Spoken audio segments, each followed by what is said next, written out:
So when I mention a little over 8 million, it's 2.9 million is towards the retirement pension contributions. Those are under miscellaneous expenditure. That is not put on in the slide. But in reality, that is coming out of liquor fund. So that's when I mentioned it's a little bit over 8. So maybe we need to raise the fees then. If we're not collecting enough in fees to cover the 8 million, we're only collecting 7 million. It's because we had anticipated lapse from the prior year. So for example, 2023, we have ending fund balance of 3 million. That's where the starting point is. And plus anticipated revenue of 7, that will equate to 10 million, and then minus 8.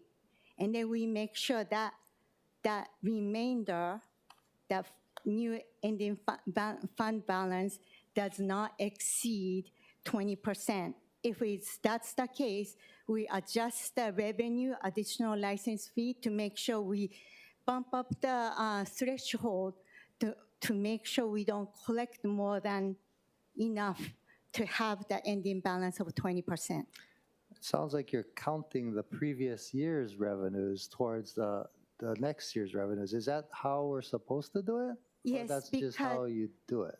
I'm sorry. Because although we budget, not everything is spent. So we always have some type of lapse, whether it's coming from the vacancy or some project that we didn't spend. The lapse is gonna be counted towards the following year's budget because we don't put the lapse set aside. That is included towards part of the revenue in a way.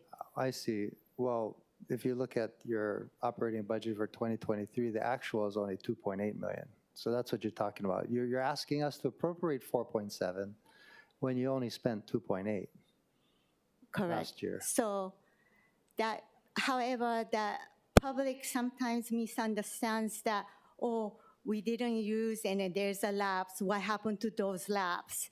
But we make sure that lapse is calculated towards the following year's budget accordingly so that we try to always make the ending balance 20%. That's where we adjust the additional license fee collection amount. So put another way, we appropriated $2 million more in 2024 than you actually spent in 2023, right?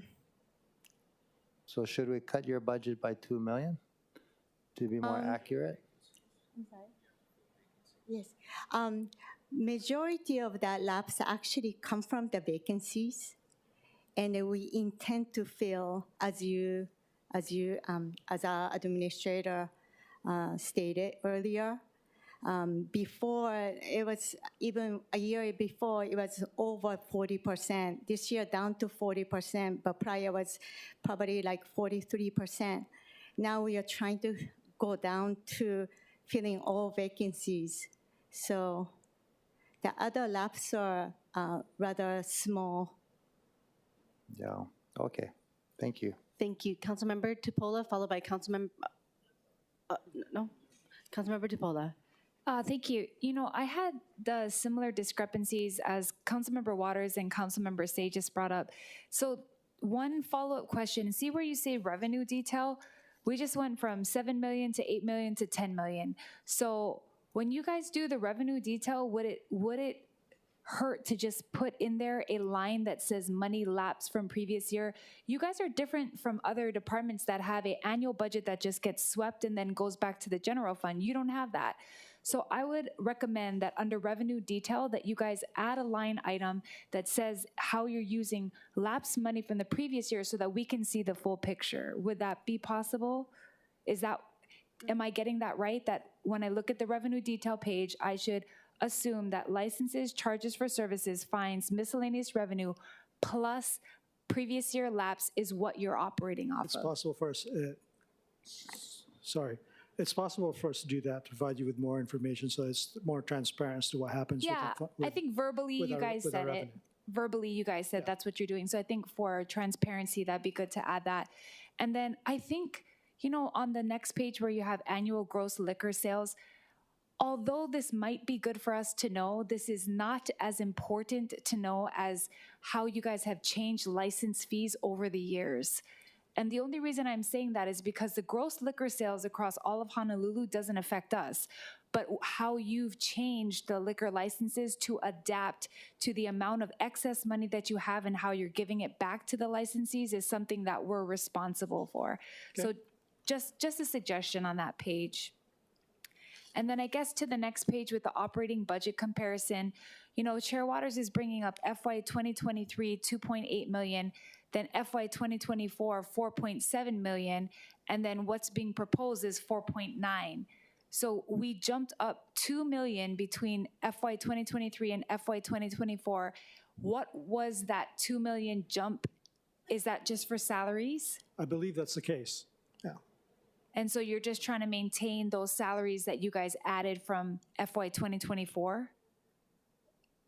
Yes, the idea is that we should have funds available for us to hire people when they come and be able to afford them when they come on board.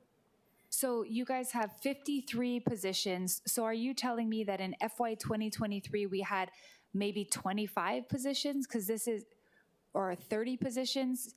How many, I know this is a retro question, but when we added 2 million onto you guys' budget in 2024, how many positions did that multiply by? Was that doubling the amount of positions?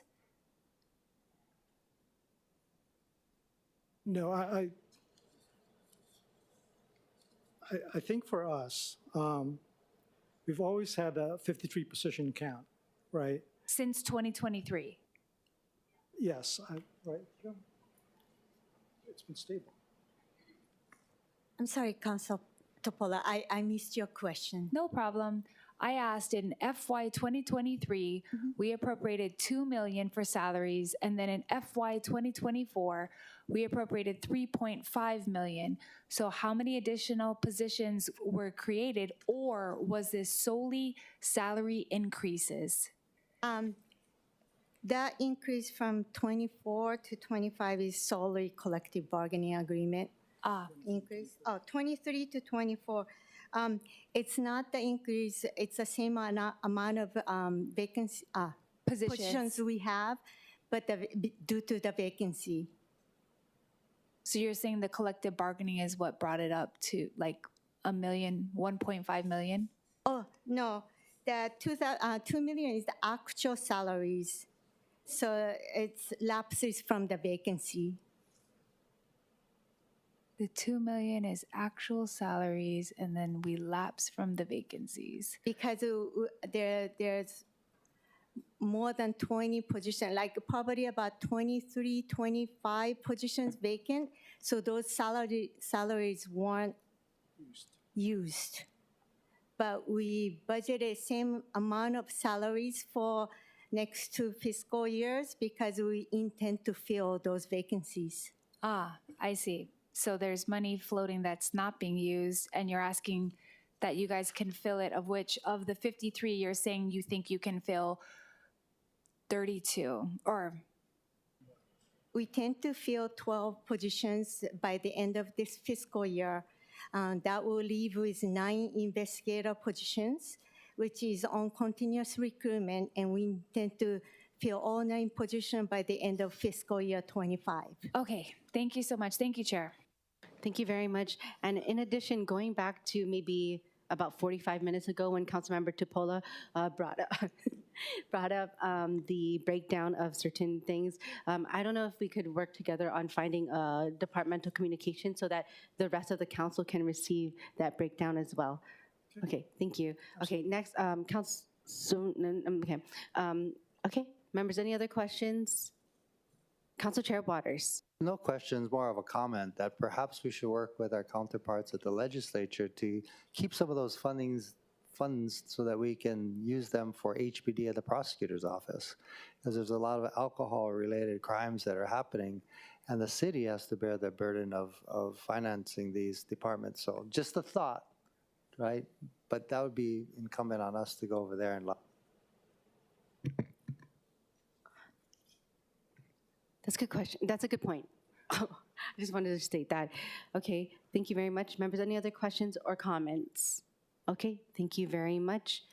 Okay, members, there being no further departments before the lunch. Oh, okay.